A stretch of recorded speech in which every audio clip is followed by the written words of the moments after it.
Salesman, office clerk ও manager দুপুরে খেতে যাচ্ছিলেন। পথে তারা একটি পুরনো প্রদীপ পেলেন। তারা ওটাতে ঘষা দিতেই দৈত্য বের হয়ে এলো। দৈত্য বলল, আমি তোমাদের একটি করে ইচ্ছা পূরণ করব। আমি আগে, বললেন অফিস ক্লার্ক। আমি বাহামা সমুদ্র পাড়ে যেতে চাই, যেখানে অন্য কোনো ভাবনা থাকবে না, কাজ থাকবে না। ফুহ, তিনি চলে গেলেন। এরপর আমি, বললেন সেলসম্যান। আমি মায়ামি বিচে যেতে চাই, যেখানে শুধু আরাম করব। ফুহ, তিনিও চলে গেলেন। এখন তোমার পালা, দৈত্য ম্যানেজারকে বলল। ম্যানেজার বললেন, আমি ওই দুজনকে আমার অফিসে দেখতে চাই। শিক্ষণীয় বিষয়, সবসময় বসকে আগে কথা বলতে দেবেন।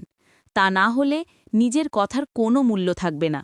অনেক সময় সিদ্ধান্ত ওনাকে ক্ষতি করতে পারে, কিন্তু ওর মূল্য থাকবে আপনার উপস্থিতিতে। তাই